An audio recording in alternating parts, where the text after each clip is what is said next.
Okay, let's unpack Let's this. do it.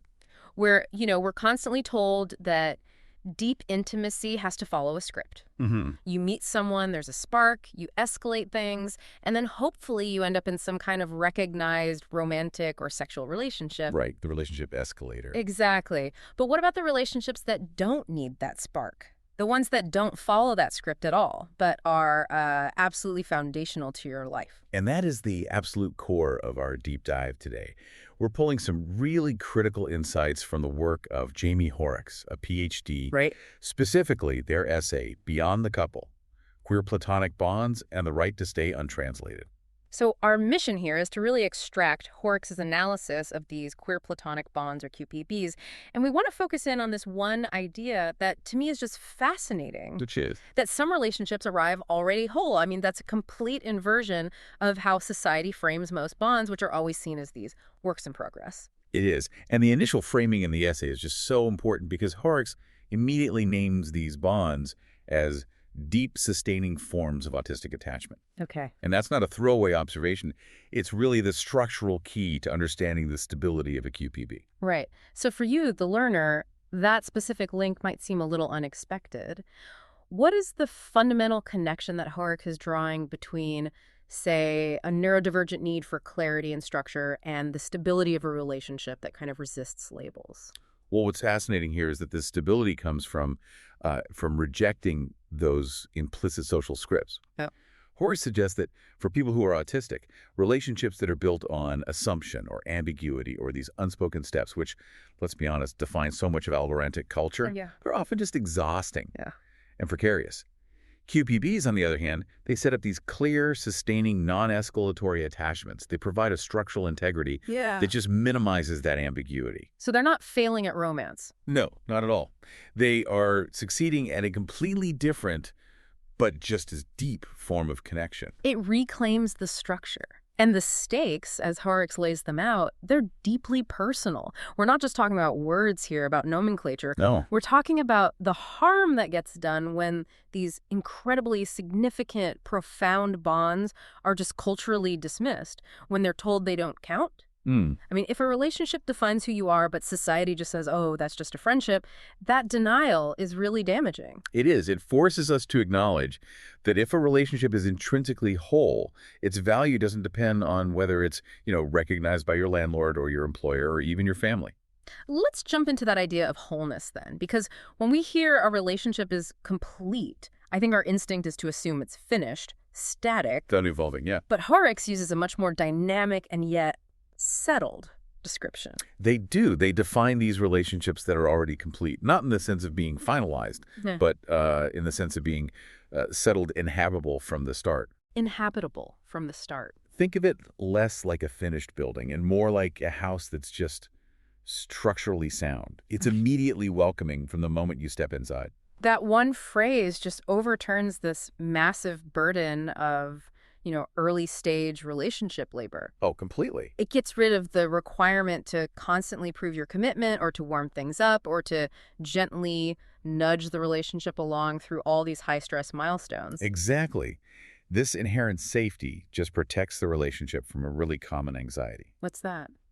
Well, most friendships, and especially new romantic connections, they're dominated by this tension of, is this secure? Or how much ever do I need to put in to make this real? Sure. The QPB, Hoerricks argues, it bypasses that entire phase. So the intimacy isn't something you have to hunt down and capture. It's not that spark to be chased, which honestly often leads to this frantic, unsustainable energy. Right. Instead, it's already present as a steady warmth that has always been there. And that contrast is everything. The frantic pursuit of a spark versus the stability of steady warmth. Talk about that. The spark is volatile.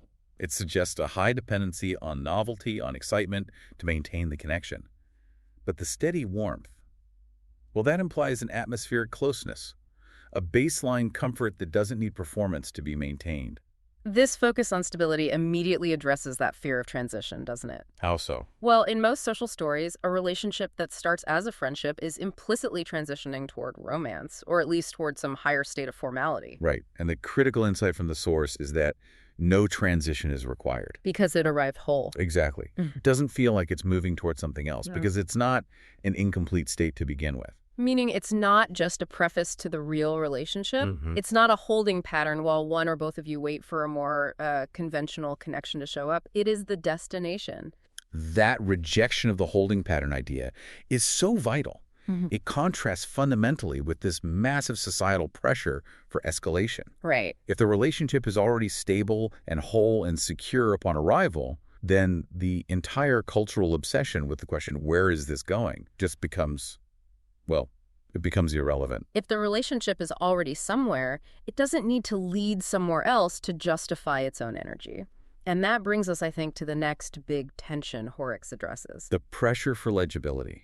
Exactly. The internal completeness of the QPB is what allows it to resist all that external pressure. The source material gives this really succinct description for its anchor. What's that? What holds it together is not pursuit, it is belonging.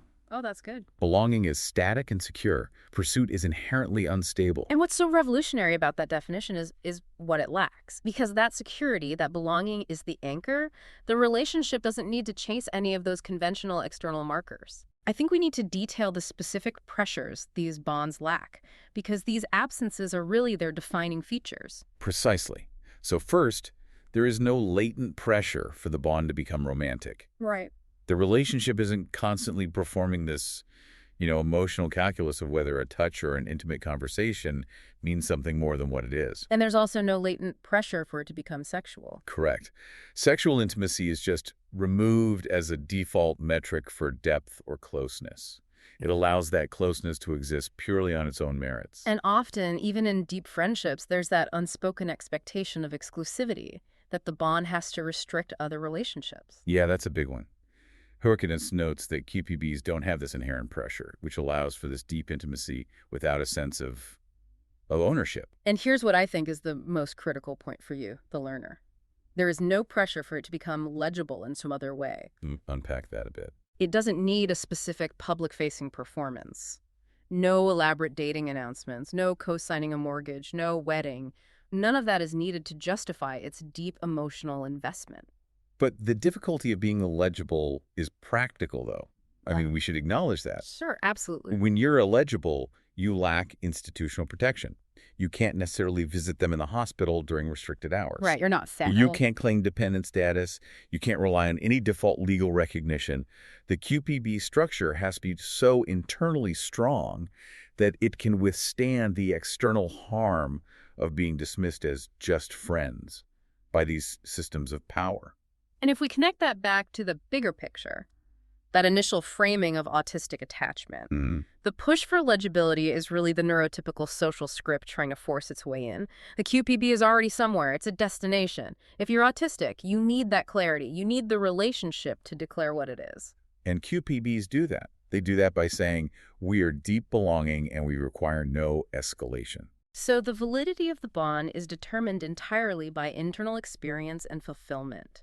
It refuses to be measured by society's checklist. That reframing is key. It really is. It grants you permission to view your own non-traditional, deeply committed connections as full, self-sustaining entities. Instead of just provisional arrangements. Right. We so often forget that relationships are successful if they meet the internal needs of the people in them, not if they hit a certain stage marker that's, recognizable on social media. Okay, so here's where it gets really interesting, though. We've talked about the structural integrity, the external resistance, but what does this intimacy of daily atmosphere actually feel like? Right, day to day. If it avoids all the fanfare, how do they actually exist together? It looks like low demand. Low demand. The source emphasizes that time is shared without fanfare.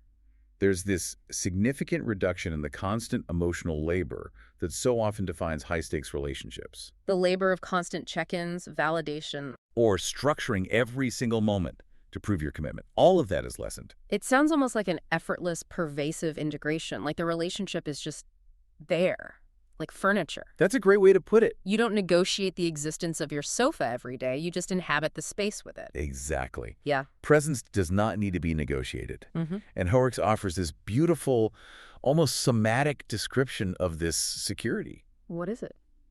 The body recognizes the other as familiar, as part of the same daily atmosphere. The co-presence becomes part of your regulatory environment. That is profound. I mean, that suggests the other person ceases to be an external threat or a variable that requires constant processing. Mm. Their presence is just integrated into your baseline sense of security and rest. I have to imagine that's incredibly restorative, especially for people who find social interaction demanding. It's all about reducing cognitive load. And I think the most powerful detail about the lived experience of these bonds, it relates to communication. Mm. Or rather, the lack of it being mandatory. You're talking about the role of silence. I am. The quote is, "Silence is not a threat." And we really need to sit with that for a moment. We do. Because in so many conventional relationships, silence is the scariest thing in the world. It signals coldness or conflict or a need to perform some immediate emotional repair. In those high-stakes relationships, silence often necessitates filling that space. Yeah, with chatter. With conversation, with emotional labor, just to avoid the perception of disconnection. For the QPB described here, though, silence is the ultimate signifier of security and comfort. So what does it mean? It means the bond is so certain, so steady, that it doesn't need to be verbally reaffirmed constantly. It's the permission to simply be alongside the other person, without that internal pressure to entertain them or solve them or define the moment. And this depth of familiarity is what allows that essential question of external trajectory to just disappear. What do you mean? Well, if becoming is not the point, then that little background question of what are we becoming is completely absent from the daily functioning of the relationship. They're focused on being, not becoming. Exactly.